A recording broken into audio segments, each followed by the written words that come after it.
Bienvenue dans notre tutoriel vidéo. Vous trouverez ci-dessous des informations sur la mise en service, le fonctionnement et l'utilisation de notre localiseur d'Apex Compact Route ZX Mini. Aperçu.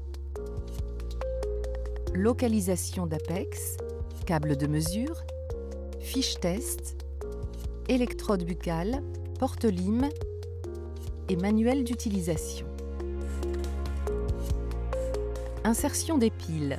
Faire glisser et retirer le couvercle du Route ZX Mini dans le sens de la flèche comme indiqué sur l'illustration. Insérer les 3 piles LR03 AAA fournies.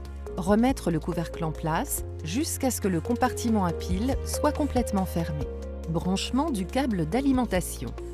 Brancher solidement le câble dans la prise située sur le côté gauche du Route ZX Mini. Insérer la fiche grise du porte-lime dans la partie grise du câble de mesure. Brancher l'électrode buccale dans la partie blanche du câble de mesure. Mise en marche et vérification du fonctionnement. Appuyez sur l'interrupteur principal pour mettre l'appareil en marche. Contrôle du fonctionnement. Vérifiez que le câble de mesure est correctement inséré dans la prise. Faire attention à ce que le porte-lime et l'électrode buccale soient correctement reliés au câble de mesure. Touchez la partie métallique du porte-lime avec l'électrode buccale. Vérifiez que toutes les barres de mesure s'allument sur l'écran. Indicateur et commande. Indicateur de mesure, longueur du canal, volume, indicateur de charge, indicateur clignotant, interrupteur principal, indicateur d'information, bouton de sélection.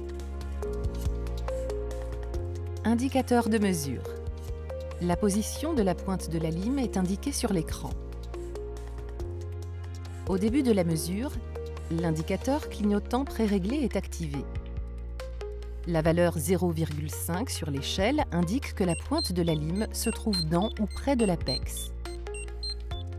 La longueur de travail exacte dépend de la forme et de l'état du canal radiculaire. Le chirurgien dentiste doit faire une évaluation clinique.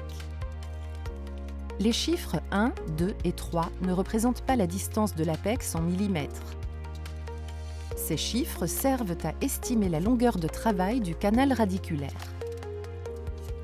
Quand la pointe de la lime touche l'apex, un signal sonore continu retentit et le mot apex ainsi que le petit triangle dans l'indicateur clignotant se mettent à clignoter. Utilisation. Positionnement de l'électrode buccale. Mettre l'appareil en marche. Positionner l'électrode dans le coin de la bouche du patient. Raccordement de la lime au porte-lime. Pour ce faire, appuyez avec le pouce sur la partie arrière du porte-lime en direction de la lime et serrez la tige métallique de la lime dans le porte-lime. Relâchez le pouce. Sélection d'un emplacement de sauvegarde. Appuyez sur la touche de sélection pour choisir un des emplacements de sauvegarde, 1, 2 ou 3. Mesure de la longueur du canal.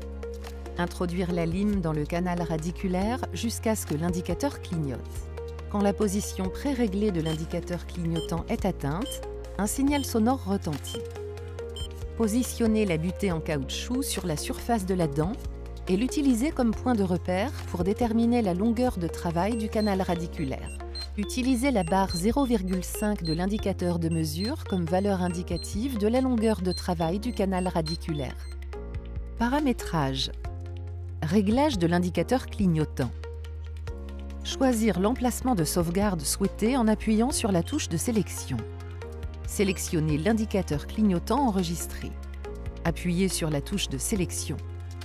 Pour ce faire, alternez dans l'ordre entre les emplacements de sauvegarde 01, 02 et 03. L'indicateur clignotant peut être réglé sur toute valeur de l'échelle comprise entre 2 et l'apex 0. La valeur de la position choisie individuellement pour l'indicateur clignotant change alors sur l'indicateur d'information.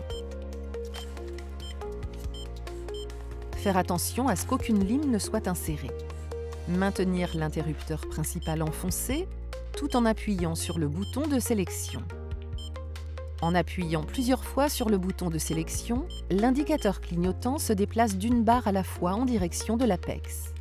La dernière position est automatiquement enregistrée. Réglage de la barre de sauvegarde. La barre de sauvegarde peut être réglée sur n'importe quelle position jusqu'à l'apex. Le réglage de la barre de sauvegarde peut être effectué pendant un traitement afin de marquer un point important à l'intérieur du canal radiculaire. Procédure à suivre. Introduire la lime jusqu'à la position souhaitée, puis appuyer sur la touche de sélection. Une autre barre commence à clignoter. Attention, celle-ci n'est pas enregistrée de manière permanente quand l'appareil est éteint. Réglage du volume du signal. Le volume du signal peut être réglé sur fort, faible ou éteint. Pour ce faire, maintenir le bouton de sélection enfoncé quand l'appareil est éteint et allumer Rode ZX Mini en appuyant sur l'interrupteur principal. Répétez l'opération jusqu'au réglage du volume souhaité. Le dernier réglage est automatiquement enregistré. Vérification du fonctionnement avec la fiche de test. Vérifiez chaque semaine les performances du Rode ZX Mini à l'aide de la fiche de test. Appuyez sur l'interrupteur principal pour mettre l'appareil en marche. Insérez la fiche de test dans la prise du câble de mesure. Vérifiez que l'indicateur de mesure se situe dans la plage de plus ou moins 3 barres au-dessus et en dessous de 1. Arrêt automatique. L'appareil s'éteint automatiquement s'il n'est pas utilisé pendant plus de 10 minutes. Veuillez noter que cette vidéo ne remplace pas la lecture du manuel d'utilisation.